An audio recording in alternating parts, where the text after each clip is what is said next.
Shota Aizawa Podfics. Today we're going to be reading chapter 8 of What is Lost is Never Gone Forever. Um, I'm sorry if my voice may sound a little bit raspy or anything like that. I have a sore throat and I won't tell you my whole sob story, but I got into a fight recently and my teeth fell out. So, yeah, sorry about that. Izuku didn't know what was happening. All he remembered was being locked away in a freezing cold room before he lost all awareness, but now he was slowly coming back to himself bit by bit. Although instead of waking up, he found himself floating in a dark void that was verging on being too cold. It wasn't the typical coldness you would expect. No, it was that comfortable in-between stage, where you felt too cold, but at the same time, you also felt pleasantly warm. Izuku didn't know how long he had been like this for, but he hoped it wouldn't be much longer. He really wanted to stop feeling so cold and numb. That was another thing, that persistent numb feeling encasing his whole body that and making his limbs feel tingly or absent in some cases. He couldn't even move his limbs to check they were still there, relying on his painfully slow brain to tell them. Oboro had been sitting in Izuku's hospital room for 3 days before he saw so much as a twitch from the kid. You would have missed it if you weren't looking for it, since his hands were under the blankets that were trying to keep him warm. When he noticed the now frequent movement and scrunch of his face, he jumped up off the counter he was sitting on and immediately went to Izuku's side, making sure to stay silent, since Shota and Hizashi had also noticed, and he didn't want to cause Izuku to panic if he revealed his secret while not being 100% aware of who was in the room with him. Shota didn't even remember what made him look over at his student, but he was so glad he did when he saw that Midori was starting to wake up. He quickly nudged his husband awake before standing up to lean over the kid's hospital bed. Out the corner of his eye, he could see Hizashi following suit. Focusing back on the kid, he saw dark green eyes flutter open before closing again, obviously struggling to stay open. "Kid, you with us?" Sense, he questioned, voice crackling at the end. Yeah, little listener, that's us." What are you doing here?" "Well, we are the ones who found you in freezing to death in a below freezing room." "Oh, you okay, little listener?" "Tired, cold." "Get some rest, kid. We'll talk more when you're feeling better," Shota coaxed gently. "We'll still be here when you wake up," Hizashi added. "Okay." With those last words, Midoriya fell back into the world of unconsciousness. A comfortable silence fell between the two husbands after Midoriya fell asleep.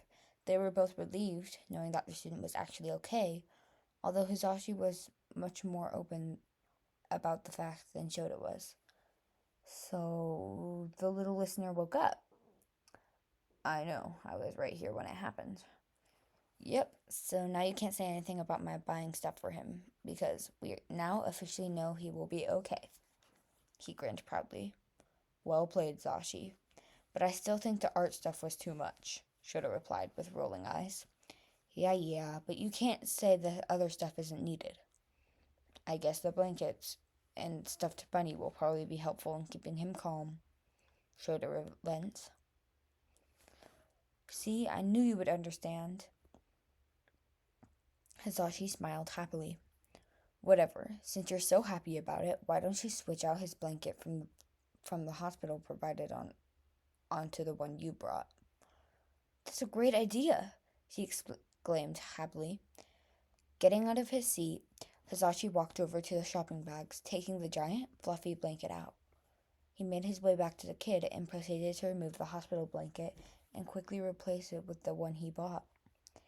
After making sure to tuck the blanket around the kid, he sat back down with a very big smile stretching across his face. "Zashi?" "Yeah?" It's getting close to dinner time. How about we go down to that ramen shop and get some dinner for us and the kid? Sure, let's go. Getting up, they walked out the room and calmly walked out the entrance. Making their way down, they arrived at the ramen shop, not even 8 minutes later. Striding inside, they gravitated towards the counter where they placed their orders. Good afternoon, gentlemen. How can I help you today? Could we do 2 of the customizable bowls and 1 from the menu selection for takeaway, please? Shota questioned. Of course you can. What would you like in your bowls? Could I have a standard size with glass noodles, pork, and beef pieces in the chili broth? Shota ordered. Sure thing. And what about you? I will also have the standard size with the thick noodles and mixed vegetables in the vegetable broth, Hisashi ordered. Alright, and for the last dish, just the standard chicken noodle soup. Gotcha, I'll have that right out. Thank you, they replied in unison. It wasn't long before they received their order. Making sure to pay, they started their journey all the way back to the hospital. Staying quiet, both Shota and Hisashi snuck back into Midori's hospital room, taking note that he is still asleep, all snuggled up in the fluffy blanket. Shota found it quite adorable, but stayed silent about it, all while his husband was gushing over him and taking pictures of the scene.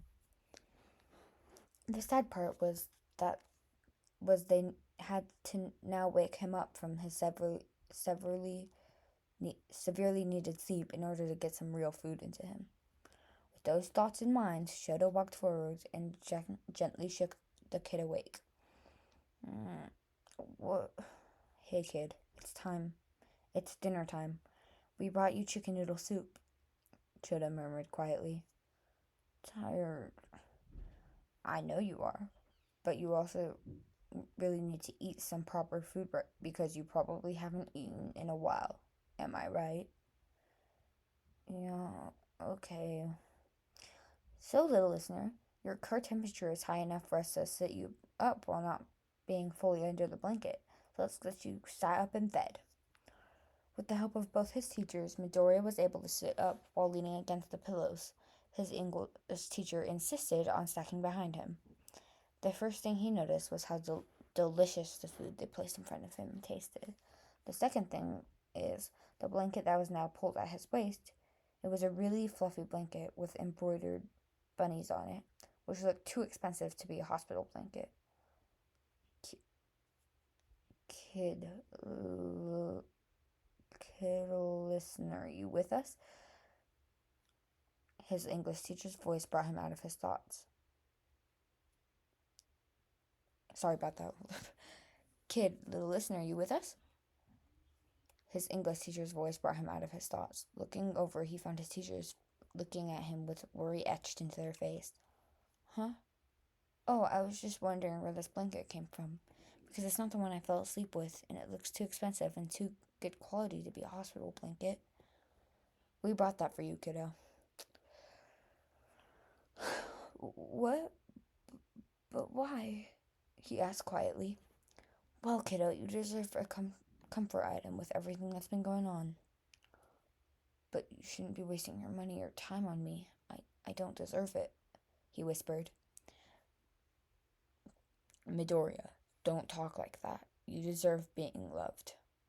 I doubt that, he mumbled under his breath. Yes, you do, and we will continue telling you this until it gets into that smart head of yours, okay? Okay, he replied hesitantly. Great, now if you have any questions for us, which I'm sure you do, please do ask. We want to make sure you understand what's going on. Hisashi spoke up.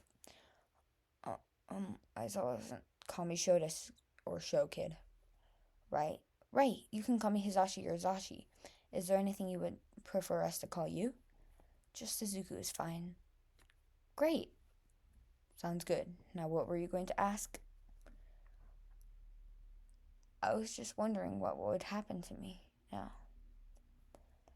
Well, Hisashi and I have to use our emergency foster licenses to put you under our legal care and guardianship, so you'll be living with us from now on. I'm fine with just going to an orphanage. I don't want to be a bother to you. Nonsense. Nonsense. You're not going to be a bother, Izuku. We're doing this because we want to. We are also doing this because you deserve it. You are still a kid who deserves all the love and that they have withheld from you previously. If you're... Knock, knock. At the sound of knocking on the hospital room door, all the occupants in the room turn their heads towards it. Without waiting for any sort of reply, the door handle opens to reveal a nurse walking through. In her hands is a clipboard where she is paging through some documents. It doesn't take long for her to finish what she is doing and finally address the room. All right, it's good to see you're finally awake, Mr. Midoriya. How are you feeling? Uh, um, I, I feel better. That's good to hear. Your stats do look good, and your core temperature is rising at an acceptable rate. If everything carries on like this, you should be out of here in no time. Now, are there any questions? No, we have no questions or concerns, Shota answered. Wonderful. If you think of anything, just press the call button. Bye. Thank you, Hasashi responded. Not a problem at all. The nurse then turned on her heel and walked out the door, leaving the student and his two teachers alone once again. Alright, everyone, that's the end of Chapter 8 of What is Lost is Never Gone Forever by Andrews J.K. Please go show some love and support to Andrew. It's he or she, I'm sorry, I don't know your pronouns, did really good on this one. And please go check out the other podfics that I've posted. And other than that, have a fantastic day. Bye, everyone.